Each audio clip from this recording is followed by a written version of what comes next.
So, a lot has changed in my life recently. I moved. I started living with my girlfriend. I started a new job and had to learn the differences between traditional, Roth, rollover, and simplified employment pension IRAs. I'm someone who is against routine, generally. I don't like to schedule my life. I don't have a regular drink I order at bars. But these unmitigated, environmental changes scare me. I have this problem, and it's triggered by changes like this. I start to feel like a stranger in my own body. I stop recognizing myself in mirrors. My home and life sheds its veneer of familiarity and becomes a museum. Once this sensation starts to set in, it's very difficult to shake off, so I have been especially wary of any possible omens. That's to say, I've sort of been on pins and needles, sort of waiting for the other shoe to drop. In my apprehension, I forgot about one of my greatest tools against this anxiety. I'd like to just say this out loud. I love video games. What Remains of Edith Finch is a walking simulator. I know, very 2016 of me. It's more like a playable book, actually, or a pop-up book in this case. I had heard it brought up with the likes of Life is Strange, Tacoma, and Firewatch for years. I had put it off, no good reason why. But then I received a sign from God, the same sign I had received at many determinative points in my life. A pristine, primal ringing throughout my body. The game starts with a boat ride through Orca's Island, the capsule that contains Finch House, a massive, dilapidated mansion. Our narrator Edith grew up here, and after the recent death of her mother Dawn, she inherited the manor. It's been 7 years since anyone has lived there. As we walk the overgrown path to the front porch, Edith paints us a picture of the home. Not the color of the wallpaper or how many bathrooms it has, but what it means to her. Everything in this game represents something. This is not a house, it's the old movie theater that plays black and white movies, the kind your grandma used to love. It's the sweat-stained mariner's cap your dad would always be wearing when he came home from work. Edith makes it clear from the beginning that this homecoming is going to be filled with ghosts. It seems strange that Edith, a 17-year-old, would be the one to inherit this house. Surely there are some more proper adults in the family that would be happy to assume the estate. Unfortunately, not. See, the Finch family is absurdly, astoundingly, hilariously cursed. If we look at all the Finches since Edie, Edith's grandmother, 8 of the 11 family members died before reaching 18 years old. This is the antagonist of this game. This curse, whether it's real or not, poisons everything in the Finch house. After Edith's brother Milton went missing, her mother sealed up almost every room as to protect her remaining children from its insidious powers.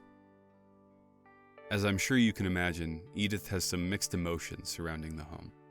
She grew up here, her family lived here for generations, but there's no question she still feels the specter of death surrounding it. The way we hear Edith is really interesting. Like I said earlier, she is the narrator, but the game uses a semi-interactive form of dissemination. It feels like we are inside of her head, like we are hearing her thoughts and recollections just as she remembers them herself. Looking at certain objects will trigger narration, and instead of getting just subtitles from the bottom of the screen, her words are projected onto the world. They sit next to coffee cups and paintings, like they are just as much a part of the house as anything else. It sort of reminds me of the Stanley parable. There is a dynamic between the narration and the world. They work together, as opposed to just being two disparate pieces of a larger machine. This concept, narration guided by natural exploration, makes up most of the gameplay. Edith received a key from her mother shortly after she died.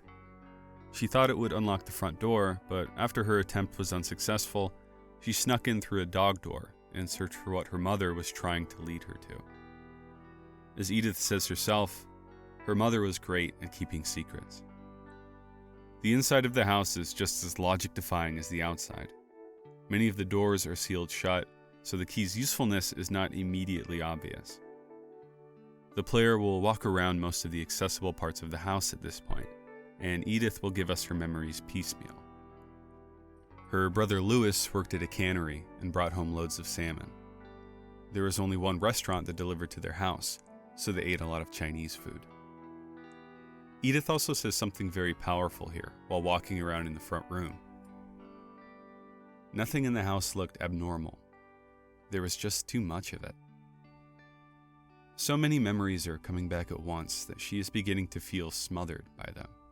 She's experiencing everything: passion, love, loss, agony, all at the same time. We eventually get to her great-uncle Walter's room, which is beautifully nautical. On a wall is a copy of 10,000 Leagues Under the Sea that is sealed shut with a padlock. After we use the key and open the book, we see a secret lever. This is the first of many inconspicuous passageways we will use to move between forbidden parts of the house. This leads us to the other relevant type of gameplay. In each of these rooms, we learn about specific family members that used to live in them, and we learn by assuming their identity. Once triggered, we begin a story told from a new perspective, usually that of the apposite Finch. These tales typically involve some light puzzling, but the narrative is still at the forefront. For instance, the first story we are told is of Molly, the first child of Edie. Molly was sent to bed without dinner one night, and in her starved state, she began to search her room for food.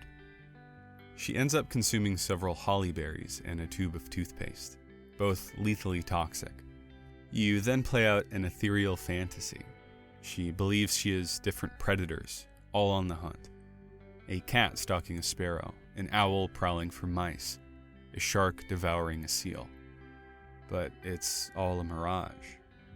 The game never really says explicitly that people die, especially children, but we can piece together what happened. Molly's fate is tragic in every sense of the word. It was needless and preventable, but we're able to brush it aside as a freak accident, at least for now. At the tale's conclusion, we return to Edith closing Molly's diary. She then pulls out her journal and sketches Molly into the family tree. This is an easy way for the player, and probably Edith herself, to keep track of where all the Finches sit, but it also serves as a progress tracker. We are going to learn a little bit about all of the names here. Their desires, their dislikes, and almost certainly, their deaths. So, I'm not going to walk you through the entire game. That's not what this is about. And it's only like 2 hours long. Do it for yourself. Truthfully, we don't really care about what happens. We care about what those actions are trying to tell us. For me, What Remains of Edith Finch is trying to get us to think about one question. To frame that question, I'd like to quote Nigerian novelist Chinua Achebe. "I believe in the complexity of the human story, and that there's no way you can tell that story in one way and say, this is it.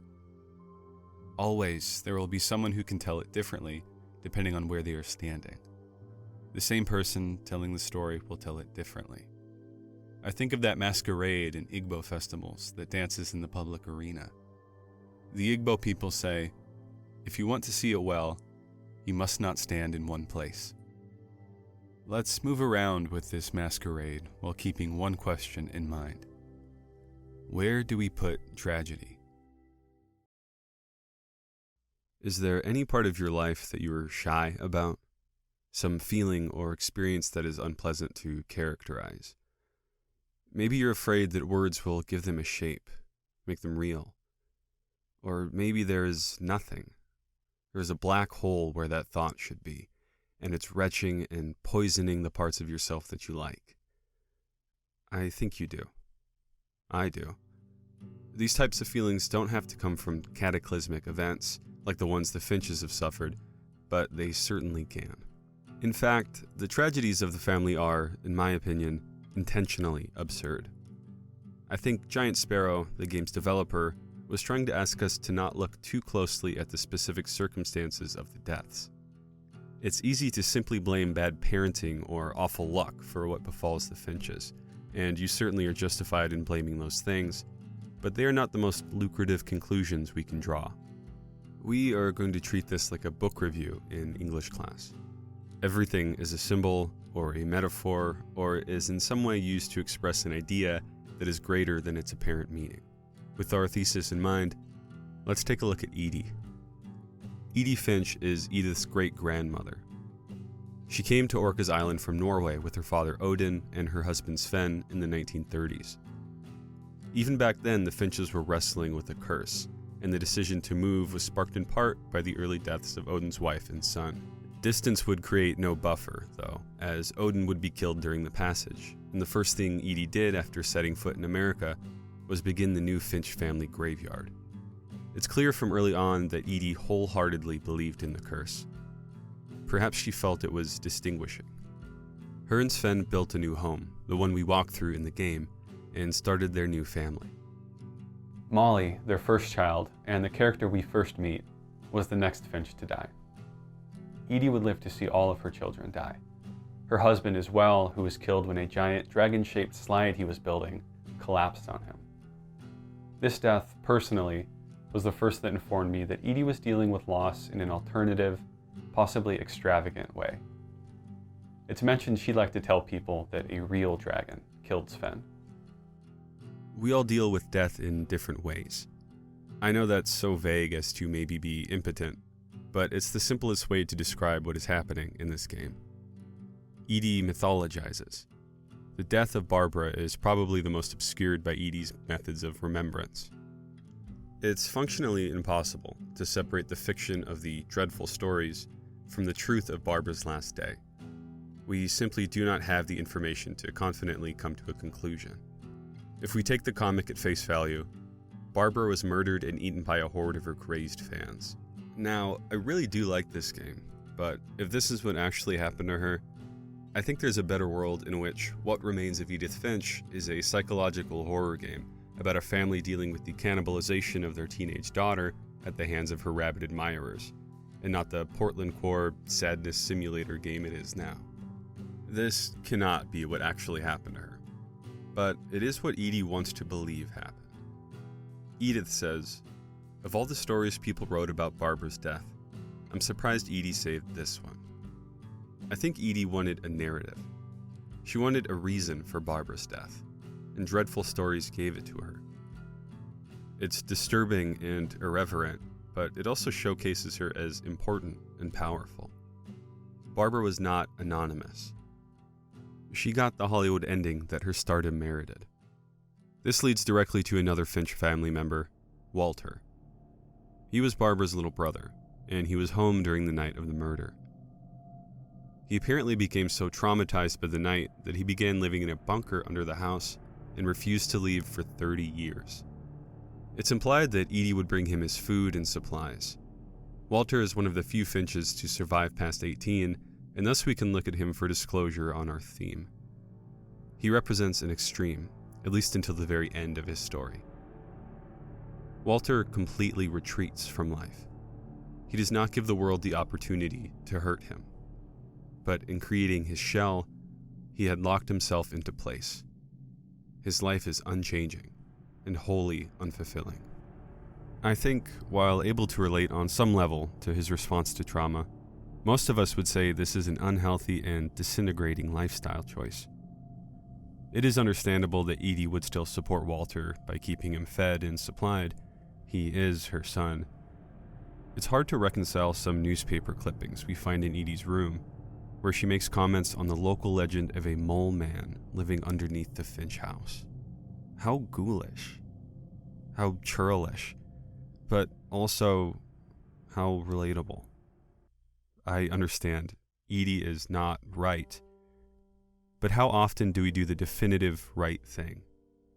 Her fictionalization of the family and its tragedy is a defense mechanism.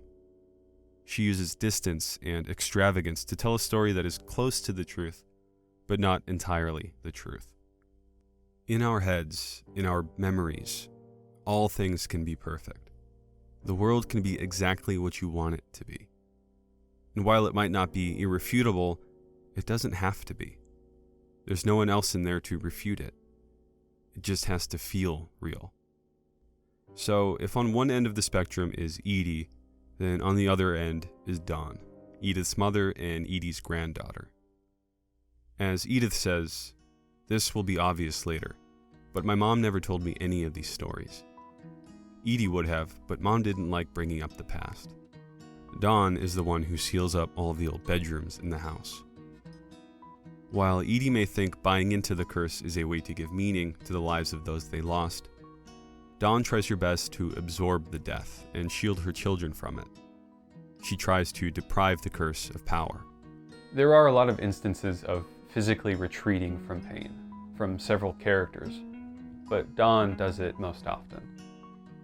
She shared a room with her two brothers as a kid, but after they both died, she moved into a loft above that room. Shortly after graduating high school, she moved to India, which is reminiscent of her father Sam's decision to join the Marines after school. I suppose it's a necessity if you want to survive. Dawn returned to the house after her husband Sanjay passed away. Edie had a new wing built onto the home for them.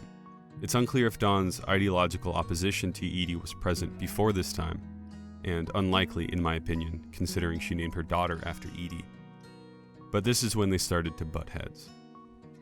Edith mentioned several times throughout the game that her mother never talked about the family. Edith would get little exciting hints from Edie, but she was never really aware of the details of their affliction. After the disappearance of Milton, Edith's middle brother, it's clear that Dawn is trying her best to negate all aspects of the curse. Her aforementioned sealing of the doors, her combativeness with Edie thereafter, and their final decision to move her and Edith out after Lewis's death. Dawn seems to believe that this curse will no longer have power if the family simply decides that it doesn't. If they decide that they are normal. But the thing is, she doesn't really ignore it. She names her daughter Edith. She would have named her after her brother Gus if she was born a male.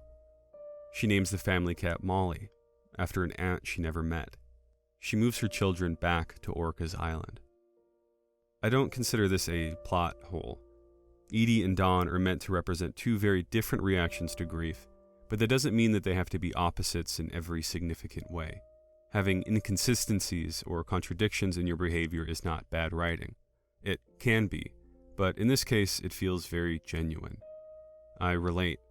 I get having convoluted feelings about your family. Both of these characters can be messy, unsubstantiated, and their end goals are difficult to understand. But, what are your end goals? How often do you act out of emotion? How often do you let the threat of something influence you materially? I love this. It feels real. It makes me feel like I'm not the only person out there doing their best, but still making bad decision after bad decision. There is another perspective we can look at this from, another spot in the parade. Edie, Dawn, and Edith are individuals, each weaving their way through life, but they are also members of a family. They are each also shaped by their relationships with each other. I recently watched the Watchmen limited series on HBO, and I was thinking about it a lot while playing through Edith Finch. The show tries to take on a lot of very large, complex issues, but one I think it handles very well is generational trauma. If you aren't familiar, generational trauma is the idea that people can pass on the effects of trauma they have suffered to their children, similarly to the way they might pass on their genes. The term is used mostly in regards to epigenetics, that is to say, there is some basis to think that trauma can actually change the way genes are expressed. Now, I did take AP Bio, but I got a 1 on the AP test, so I am definitely not qualified to speak on this from a scientific perspective. But I assuredly think there is something to be said about trauma affecting the way we parent. It's often in unconscious, subliminal ways.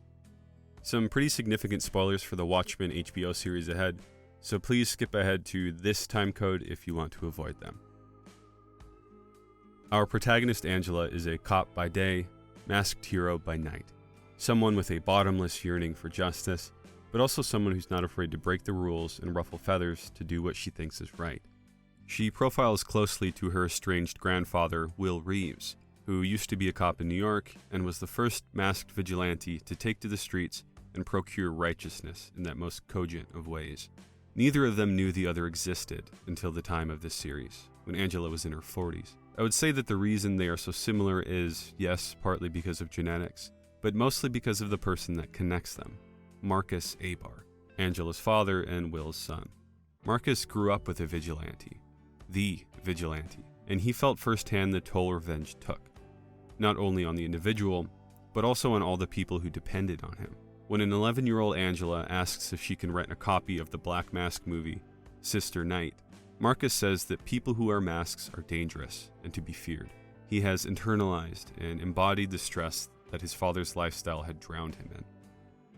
But in his attempt at inversion and shelter, he inadvertently drove Angela toward the same path as his father. Marcus and Edie are two contrary reactions to the same problem. Marcus tried to hide the past from Angela, and in that omission, he let her look to her own psychological proclivities for guidance and purpose. Edie put the family drama at the forefront of her life.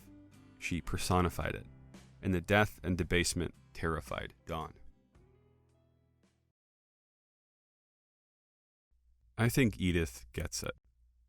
She is, of course, the subject of this game, but it's easy to get lost in the domineering forces of Edie and Dawn.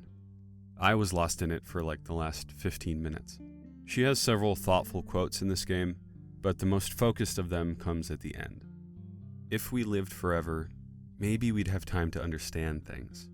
But as it is, I think the best we can do is try to open our eyes and appreciate how strange and brief all of this is. So, is the family actually cursed? No. Maybe. I don't know. I think what matters more than the possibility of a curse is the certainty that we exist in. It's easy to get lost in thoughts of determinism and free will. When the cords that connect our actions to our consequences begin to fray, I don't think the proper response is paralysis or inhibition. Despite what may be better judgment, I think the best course of action is rejection. Even if it is true that we are doomed, that we are cursed, believing that truth does nothing but hurt us. Our obligation is to ourselves, not to the rules of the world. I don't think Edith would consider herself some idealist rebel, although she is 17. I believed a lot of blusterous things about myself at that age.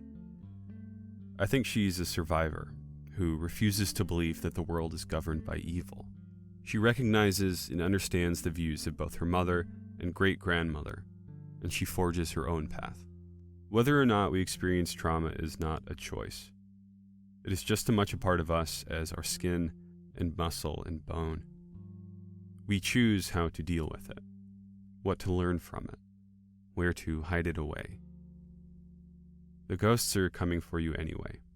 There's no use fighting them. So why not invite them in? Have a cup of coffee. Get to know each other.